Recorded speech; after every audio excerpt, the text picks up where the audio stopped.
Assalamu alaikum. My name is Muhammad Shafiq Bhatt. Today we are going to start very important topic in grammar, जिसमें present perfect tense, past perfect tense और future perfect tense जो है इनको हम आज सीखने जा रहे हैं। इन तीनों को एक ही जगह पर एक ही टाइम पर सिखाने और बयान करने का मकसद सिर्फ ये है कि इनमें हेल्पिंग वर्ब तीनों में इस्तेमाल होती है और इसी तरह इन तीनों में जो सबसे कॉमन चीज़ है वो वर्ब की थर्ड फॉर्म इस्तेमाल की जाती है। अगर आप तीनों ये एक ही फ्रेम में एक ही जगह पर तीनों सीखते हैं तो आप तीनों टेंस एक ही वक्त में बड़ी आसानी से सीख सकते हैं। इसलिए मैंने इन तीनों को एक ही जगह पर रखा है और इसलिए आज हम ये समझेंगे। तो सबसे पहले देखें प्रेजेंट परफेक्ट टेंस जो है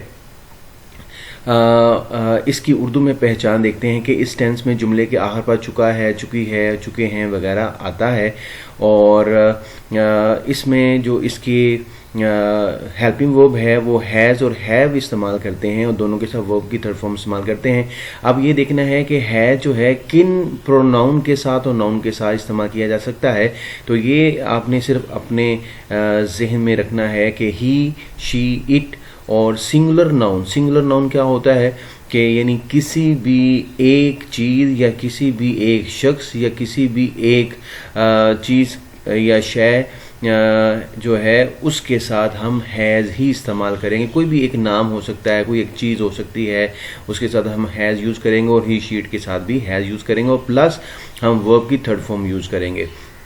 फॉर्म ऑफ वर्ब जो हैं वो भी इंशाल्लाह कुछ मैंने दी हैं और आगे भी इंशाल्लाह इसको देखेंगे। जैसे आप लोग देख सकते हैं जैसे गो, वेंट, गोन, तो जो गोन है ये इसकी थर्ड फॉर्म है, तो इस तरह हम थर्ड फॉर्म का इस्तेमाल करेंगे।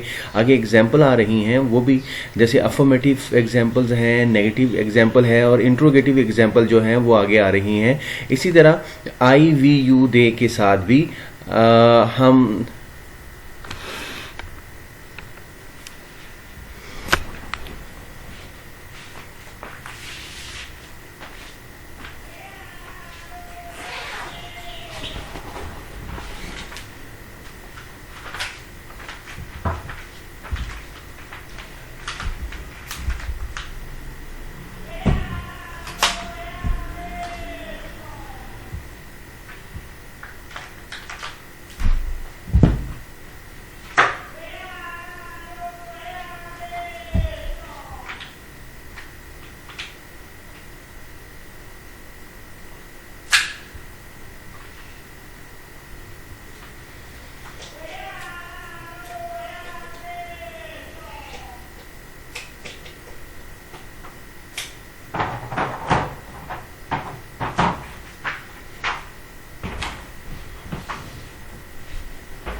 इसी तरह हम जो प्रोनाउन है आई, वी, यू, दे और प्लूरल नाउन के साथ हम हैव लगाएंगे और वर्ब की थर्ड फॉर्म लगाएंगे। हैव जो हेल्पिंग वर्ब है ये लगाएंगे और वर्ब की थर्ड फॉर्म लगाएंगे। देखें प्लूरल नाउन क्या है, जिसमें दो या दो से ज़्यादा चीज़ें आ जाएं, दो या दो से ज़्यादा नाम आ जाएं और आई, वी, यू, दे के साथ हम हेल्पिंग वर्ब हैव लगाएंगे और वर्ब की थर्ड फॉर्म का इस्तेमाल करेंगे। तो आप इसके अंदर आपने सिर्फ याद रखना है कि हैज़ और हैव जो हेल्पिंग वर्ब है वो इस्तेमाल होगी और वर्ब की थर्ड फॉर्म इस्तेमाल होगी। अफर्मेटिव सेंटेंसेज कौन से होते हैं, जो सादा जुमले होते हैं जिसको हम मुस्बत जुमले भी कह सकते हैं। इसको हम जिसमें नेगेटिव और इंट्रोगेटिव ना हो यानी मनफिया जुमले या सवालिया जुमले ना हो उसको हम अफर्मेटिव सेंटेंस कहते हैं। इसकी एग्जांपल मैंने 3-4 दी हैं और ये देखते हैं कि जैसे he has red a book, तो रीड जो है इसकी सेकंड फॉर्म और थर्ड फॉर्म रेड पढ़ेंगे, स्पेलिंग यही रहेंगे जैसे रीड, रेड, लेकिन इसको पढ़ेंगे red. He has red a book, वो एक किताब पढ़ चुका है। शी हैज़ मेड पिज़्ज़ा, वो एक पिज़्ज़ा बना चुकी है। तो देखिए मेड जो है यहाँ थर्ड फॉर्म है, make, made. I have written a story, मैं एक स्टोरी लिख चुका हूँ, तो यहाँ देखें रिटन जो है ये थर्ड फॉर्म है और राइट, रोट, रिटन इसकी थर्ड फॉर्म में ये बनती है रिटन। तो मैं एक स्टोरी लिख चुका हूँ। और वी हैव प्लेड क्रिकेट, हम क्रिकेट खेल चुके हैं, तो यहाँ प्ले, प्लेड, तो ये थर्ड फॉर्म प्लेड है, ईडी इसके बाद आया है। तो यहाँ देखें कि ही शी इट के साथ हैज़ यूज़ हुआ है और थर्ड फॉर्म इस्तेमाल किया है, और आई वी के साथ हमने हैव इस्तेमाल किया है और थर्ड फॉर्म का इस्तेमाल किया है।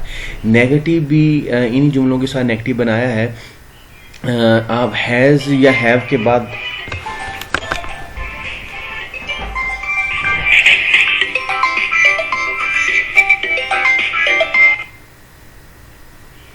हेलो जी, अस्सलाम वालेकुम। आप ही आ गए हैं? आप ही आज बच्चों ने आना? जी ठीक।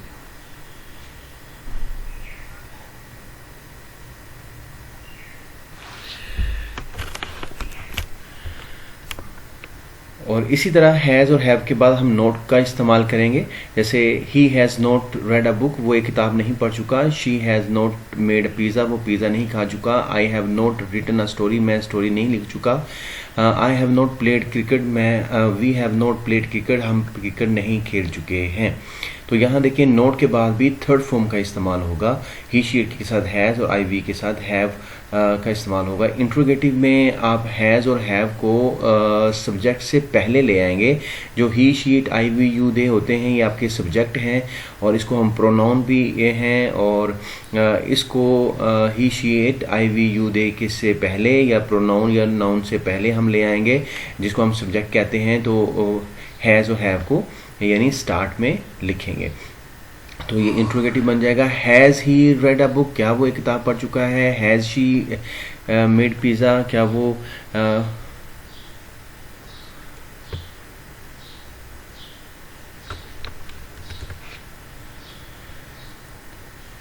तो अब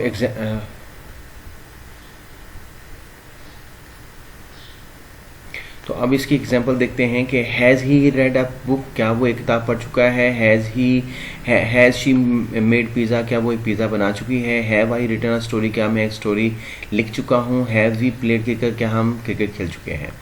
अब देखें जो पास्ट परफेक्ट टेंस है, जिस तरह हमने प्रेजेंट परफेक्ट टेंस किया जिसमें हैज़ हैव लगता है, अब पास्ट परफेक्ट टेंस में इसकी उर्दू की पहचान देख लेते हैं क्या है। इस टेंस में जुमले के आखिर पर चुका था, चुकी थी और चुके थे आएगा। प्रेजेंट में चुका है, यहाँ चुका था जो है वो आएगा। और हेल्पिंग वर्ब सिर्फ इसमें एक ही यूज़ होती है, वो है हैड, और हैड के बाद वर्ब की थर्ड फॉर्म। जितने भी इसमें 7 प्रोनाउन होते हैं, ही शी इट और आई वी यू दे, 7 प्रोनाउन हैं। और प्रोनाउन मैं बता दूं क्या है। प्रोनाउन जो है यानी ये नाउन की जगह पे आता है। जैसे अली है, अली नाउन है, और अली का अगर प्रोनाउन बनाना हो तो वो ही होगा। अगर इसी तरह जैनब है, तो जैनब जो है वो नाउन है, उसका प्रोनाउन बनाना हो तो वो शी है। अगर मैं कहूँ कि अली एंड फातिमा, तो ये 2 लोग हो जाएंगे, तो 2 लोगों के लिए हम दे का वर्ड इस्तेमाल करेंगे। ये इस तरह आप नाउन और सिंगुलर नाउन को समझ सकते हैं। तो ही शी इट और आई वी यू दे, और सिंगुलर नाउन जितने भी हैं और प्लूरल नाउन जितने भी हैं, सब के साथ हैड का ही इस्तेमाल करेंगे, हेल्पिंग वर्ब, और वर्ब की थर्ड फॉर्म का इस्तेमाल करेंगे। तो अब इसकी हम एग्जाम्पल देख लेते हैं। He had read a book, वो एक किताब पढ़ चुका था। She had made a pizza, वो एक पिज़्ज़ा बना चुकी थी। I had written a story, मैं एक स्टोरी लिख चुका था। तो वी हैड प्लेड क्रिकेट, हम क्रिकेट खेल चुके थे। नेगेटिव बनाएंगे तो हैड के बाद नोट आएगा। He had not read a book, वो एक किताब नहीं लिख चुका था। She had not made a pizza, वो एक पिज़्ज़ा नहीं बना चुकी थी। I had not written a story, मैं एक स्टोरी नहीं लिख चुका था। We had not played a cricket, हम क्रिकेट नहीं खेल चुके थे। इंट्रोगेटिव में आप ही शी इट और जो सब्जेक्ट होता है आपका यही, इससे पहले हम लोग हैड का इस्तेमाल करेंगे तो इंट्रोगेटिव बन जाएगा। Had he read a book,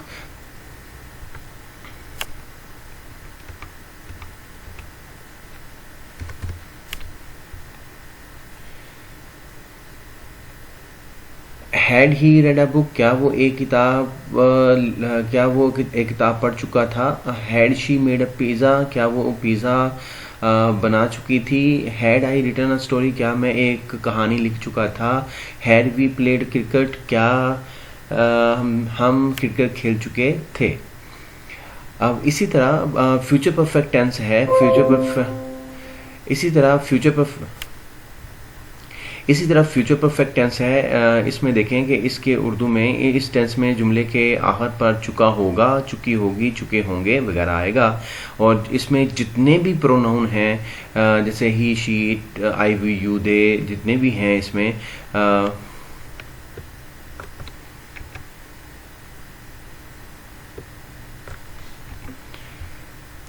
जितने भी प्रोनाउन हैं, ही, शी, इट है, सिंगुलर नाउन है, और आई, वी, यू, दे और प्लूरल नाउन है, जितने भी सिंगुलर नाउन और प्लूरल नाउन और जितने भी 7 प्रोनाउन हैं सब के साथ विल हैव इस्तेमाल होगा। और आई वी के साथ अब शेल ख़त्म हो चुका है, मैं कई बार बता चुका हूँ। और नेटिव जो पीपल हैं इंग्लिश वो अब शेल का इस्तेमाल नहीं करते, आई वी के साथ भी शेल, जितने भी प्रोनाउन नाउन हैं सबके साथ विल ही इस्तेमाल होगा। लेकिन क्योंकि ये प्रेजेंट परफेक्ट टेंस है तो विल हैव इस्तेमाल करेंगे और वर्ब की थर्ड फॉर्म इस्तेमाल करेंगे। तो इसके रूल्स देख लेते हैं कि he will have read a book, वो एक किताब पढ़ चुका होगा। तर्जमे को गौर से सुने और कोशिश करें कि जितना भी मैं पढ़ाया है इसको आपने लिखना भी है, नोट करना है और फिर अपनी याद भी करना है। और फिर जो इसका जो मैजिक है कि आपको कभी ज़िंदगी ना भूले वो ये है कि आपने इसको किसी को पढ़ा देना है, तो फिर आपको कभी ज़िंदगी नहीं भूलेगा। She will have made pizza, वो पिज़्ज़ा बना चुकी होगी। I will have written story, मैं कहानी लिख चुका हूँगा। We will have played cricket, हम क्रिकेट खेल चुके होंगे। नेगेटिव में विल और हैव जो इसका हेल्पिंग वर्ब है उसके दरमियान में हम नोट लगाएंगे। He will not have read a book, वो एक किताब नहीं पढ़ चुका होगा। She will not have made pizza, वो पिज़्ज़ा नहीं बना चुकी होगी। I will not have written a story, मैं एक स्टोरी नहीं लिख चुका हूँगा। We will not have played cricket, हम क्रिकेट नहीं खेल चुके होंगे। इसी तरह जो इंट्रोगेटिव है अगर इसको हम देखें तो आप जो विल हैव है, he, she, it, I, we, you, they और सिंगुलर प्रोनाउन जो भी आपका सब्जेक्ट बनता है उससे पहले आप विल लगाएंगे और सब्जेक्ट के बाद फिर हैव लगाएंगे, उसके बाद फिर हम लोग वर्ब की थर्ड फॉर्म का इस्तेमाल करेंगे। जैसे देखिएगा, will he have read a book, क्या वो एक किताब पढ़ चुका होगा। Will she have made pizza, क्या वो एक पिज़्ज़ा बना चुकी होगी। Will I have written a story, क्या मैं एक कहानी लिख चुका हूँगा। Will we have played cricket, क्या हम क्रिकेट खेल चुके होंगे। जो सबसे इम्पोर्टेंट बात आखिर पे बताना चाहता हूँ वो ये है कि आपने ये लाजमी करना है कि आपने इसके नोट्स लेने हैं, इसको लिखना है और इसी के साथ साथ आपने फिंगर टिप्स पे आपने टेंस को याद रखना है कि उर्दू में क्या है, चुका है, चुकी है, चुके हैं। पास्ट परफेक्ट में क्या होता है, चुका था, चुकी थी, चुके थे। और फ्यूचर परफेक्ट में चुका होगा, चुकी होगी, चुके होंगे। ये और स्पेशली जो इसके इंग्लिश के रूल्स हैं वो आपने याद करने हैं कि फिंगर पे आपने जल्दी से याद कर लेने हैं कि इसकी जो हेल्पिंग वर्ब है प्रेजेंट परफेक्ट में वो हैज़ हैव आती है और पास्ट परफेक्ट में हैड आती है आता है और इसी तरह फ्यूचर परफेक्ट में विल हैव आता है। तो ये 3 सिर्फ हेल्पिंग वर्ब जो हैं आपने फिंगर टिप्स पे याद कर लेने हैं और सब के साथ वर्ब की थर्ड फॉर्म ही इस्तेमाल होगी तीनों टेंस के अंदर। देखें हम 5 से 10 मिनट के अंदर ये तीनों के तीनों टेंसेस बना सकते हैं। इसके बाद जो मेरी वीडियो आएगी वो उसमें मैं आपको तकरीबन 40 से 50 उर्दू में जो जुमले होंगे वो दूंगा, वो आप खुद ट्रांसलेट करेंगे, पहले खुद करेंगे, उसके बाद फिर मैंने भी आगे किए होंगे, फिर आप उसको देख सकते हैं कि कहाँ कहाँ आपने जुमले जो हैं उसकी ट्रांसलेशन सही की है या गलत की है। वो अगली वीडियो में इंशाल्लाह मैं भी देने जा रहा हूँ, लेकिन आप ने इनको अच्छी तरह अपने फिंगर टिप्स पे याद करना है। इसकी हेल्पिंग वर्ब और वर्ब की थर्ड फॉर्म का इस्तेमाल करना है। लास्ट पे आपसे रिक्वेस्ट करूंगा कि जितने भी व्यूवर हैं, जितने भी स्टूडेंट हैं जो मेरे इंग्लिश ग्रामर के जो बहुत सारे लेक्चर जो हैं वो आ चुके हैं और इसी तरह स्पोकन इंग्लिश पे आ चुके हैं, आइल्स पे आ चुके हैं और इसी तरह पीटीपी पे इन फ्यूचर में भी इंशाल्लाह कुछ लेक्चर आएंगे। और इसी तरह जो है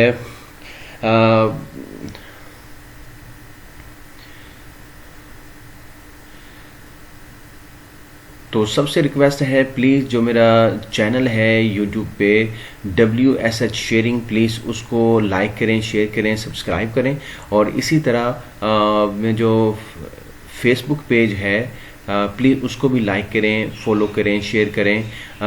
थैंक यू वेरी मच।